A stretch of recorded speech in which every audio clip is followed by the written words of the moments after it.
Moving forward for the future, I feel that agriculture, we need to become more self-sustaining. I think it's really, really important that communities come together to actually look at what they can provide locally in terms of food and environmental impacts. Especially in Scotland, there's all types of different land types, different farms, different types of farmer. And so if everybody could farm in a way that produces food but also nourishes the environment is best, so that farming as an industry is as resilient as possible to whatever comes in the future, whether it's climate or financial or anything. I know plenty of people who grow amazing food, amazing veg especially, and then struggle to sell it. But basically because of the cheap competition, and schools source from like one place and it's really cheap and it's not good quality food. So we really need to get the sort of procurement side of things on board to get local children eating the local food, for example. So many growers who know what they're doing, who can grow amazing stuff, but it shouldn't just be for like families who can afford the nicer food, it should be for everyone.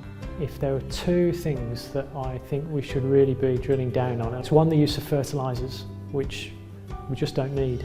We just don't need anymore. It's a major reason why farming is not profitable for so many people who are farming, just because of the amount of money they spend on fertilisers. And as they learn to create their own natural fertility on farm, I'm sure people will get rid of fertilisers and save themselves a huge amount of money and make their businesses much more resilient and secure. So I think that for one thing, and then also the use of the plough, which I think is a major problem, and again one that we're finding alternatives to. I would like there to be farming within nature. I don't think it needs to be separate. The way we farm, we have an abundance of birds and insects and wildlife as well as the cows. Healthy living soils support all that. If you don't use fertiliser and you don't feed your animals any extra concentrate or feed, you need nature to be thriving, to be flourishing. So I'd like to see that. I'd like to see people on the land, more people on the land, maybe some smaller farms, collaboration, community, connection. I think it's important that people in cities know and understand where their food comes from.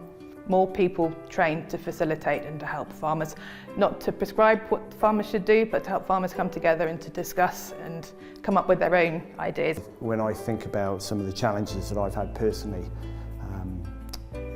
I've always looked to speak to somebody about those challenges, and we're asking farmers to change from a conventional system that is supported by predominantly sales reps and people selling us inputs.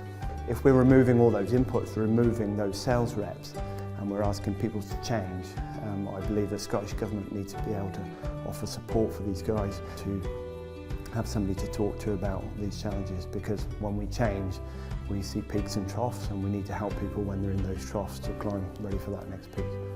Obviously more market gardens around Scotland so that people can access food that is good for them, that is healthy, but is also benefit to the community and benefit for the natural environment. I feel like we've still got a long way to go to have farming that is a positive benefit towards biodiversity. So many farming practices that I see around me are still damaging to the natural environment, and we should be working with nature. We should be building soil, we should have living soil, we shouldn't be using chemicals. So I think that's the direction we need to go with farming in Scotland.